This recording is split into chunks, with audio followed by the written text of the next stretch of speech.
Eu assumo a tribuna dessa noite hoje, senhor presidente, para estar publicizando aqui. Nós ontem nessa casa realizamos a audiência, uma audiência pública a pedido do Poder Executivo para prestação de contas do terceiro quadrimestre de 2013.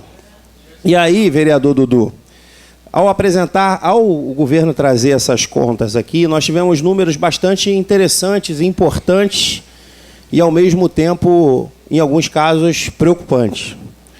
Eu falei na audiência ontem aqui que qualquer empresário, né, do segmento privado, né, vamos dizer assim, ele ficaria muito feliz com os números que foram apresentados ontem aqui nessa casa. Apresentando que no ano de 2013, o município de São Gonçalo arrecadou 7,55% a mais do 100% previsto e gastou somente 87,87% do valor que estava previsto para gastar. Por que eu citei que qualquer empresário ficaria muito feliz? Porque os números foram o quê? A receita foi além do que eu previ e a despesa foi abaixo do que eu previ. Então eu teria números fabulosos, maravilhosos. Só que a gente está falando de administração pública. E na administração pública, a gente tem o que a gente prevê, tem que acontecer. A receita foi a maior? Foi. Mas no ano passado, nós deixamos de gastar, ou seja, de cumprir o orçamento com mais de 100 e poucos milhões. E aí um dado relevante, vereador Mariola, só para o senhor que é um profundo acompanhador das questões financeiras desse município, nós tínhamos no ano de 2013 previsto 126 milhões, salvo engano, para investimento nessa cidade. Aí façam uma conta comigo.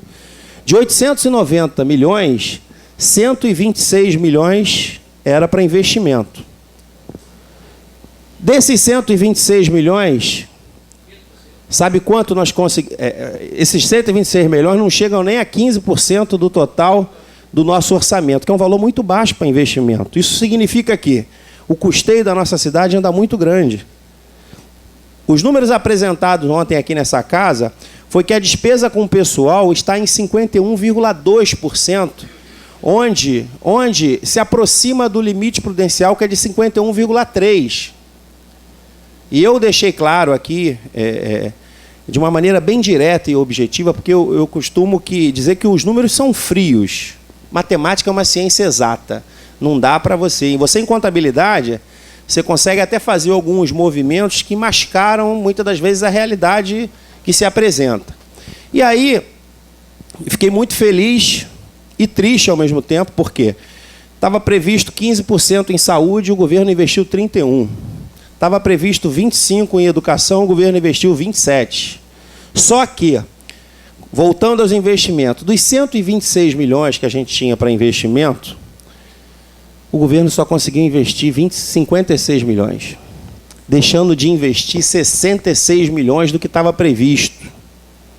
E aí eu cheguei para o secretário do controle interno, se essa empresa fosse minha, eu demitiria a pessoa responsável pelos investimentos, porque fica claro, olhando o balanço friamente, fica claro uma incapacidade administrativa para executar. Porque se está prevista a execução e essa execução não acontece, demonstra uma incapacidade. Por isso que eu falei que os números são frios.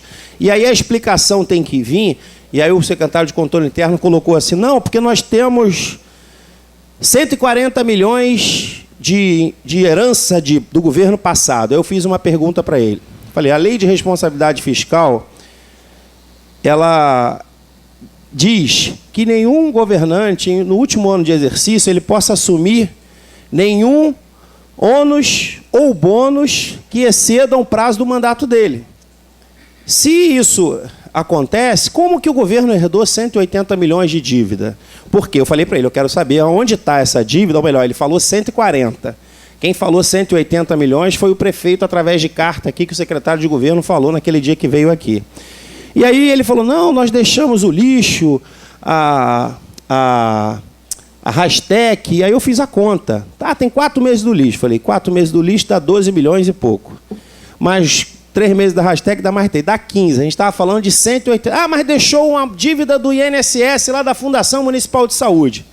Eu falei, foi paga à vista? Não, foi parcelada. Então, se parcelou, deve estar pagando aí 1 milhão por mês. Eu pedi até ao secretário de Controle Interno, que ficou de encaminhar essa casa, a demonstração real desse débito aqui, para que a gente saiba. E eu acho, gente, aí nós aqui na qualidade hoje de fiscais da lei, a gente tem que prestar atenção nessas histórias, porque eu costumo dizer assim, todas as vezes que eu assomei a tribuna dessa Câmara, eu nunca assomei sem base legal, e nem para fazer politicagem, porque você tem que ter valor, você tem que seguir a lei, seguir a regra. Eu sei que muitas das vezes a gente se expressa de uma outra forma, mas a regra é clara. Então, tem que ser cumprido o que foi determinado. E aí ele ficou de encaminhar para essa casa a prestação de contas do que, ou melhor, a prestação de contas não, o relatório que contém essa tal dívida que ficou aí do passado para a gente poder entender. Porque eu deixei claro para ele, falei, se o governo que saiu deixou essa dívida, ele descumpriu a lei, ele tem que ser penalizado por isso, porque isso é improbidade administrativa. Né? Então, eu queria estar tornando público a todos aqui, e aí queria pedir, senhor presidente, infelizmente ontem, na audiência, nós não tivemos aqui a cobertura da TV UIM, e para uma audiência, senhor presidente, de tamanha relevância, não só para essa casa, mas para a cidade de São Gonçalo, porque eu costumo falar aqui nas vezes que eu assomo a tribuna, a gente tem que ser imparcial. Quando o governo apresenta medidas que são boas para a cidade, a gente está junto. Quando medidas que não são boas, a gente está junto. E o nosso papel hoje, em função da gente ter essa oportunidade, a gente tem que publicizar, deixar público. O maior erro do governo passado, que levou essa casa a reprovar as contas da prefeita anterior, foi ela não ter cumprido o mínimo constitucional. Então, a gente hoje tem que parabenizar o prefeito por ter cumprido, mas também puxar a orelha por não ter conseguido investir o mínimo necessário. E puxar a orelha também para dizer, vem cá, que dívida é essa que todo mundo chega aqui, fala e justifica e que nunca se apresenta, a gente não sabe realmente o que ela fez. E aí, senhor presidente, veio até uma outra questão que suscitou aqui na audiência pública, a questão do portal da transparência. Realmente, o portal da transparência da prefeitura funciona magnificamente. Você chega lá diariamente, se você entrar hoje, você sabe ontem tudo que a prefeitura pagou, mas só a prefeitura. A gente não sabe o que a Fundação Municipal de Saúde pagou, o que a Fundação de Infância e Adolescente, o que a Fundação de Arte de São Gonçalo pagou, o que a Edursam pagou, porque a lei da transparência não está sendo cumprida na totalidade. Porque o menor volume de receita está no CNPJ da prefeitura, no demais está nas outras fundações, está nos outros locais. E que hoje é uma verdadeira caixa preta que a gente não sabe o que acontece. A gente precisa abrir essa caixa preta. A gente precisa de mais transparência nesse município para ajudar o prefeito. Porque eu falei muito aqui ontem na audiência sobre a questão da gente parar de governar São Gonçalo em regime de confiança. Sabe? A gente falou muito aqui ontem nos princípios constitucionais da moralidade, já vou dar a parte, vereador, da impessoalidade, onde o secretário citou muito bem aqui, mas nós estamos deixando de cumprir um dos principais princípios a que se predispõe a administração pública, que é o princípio da eficiência. Nós não temos uma máquina pública eficiente, de maneira que dê a resposta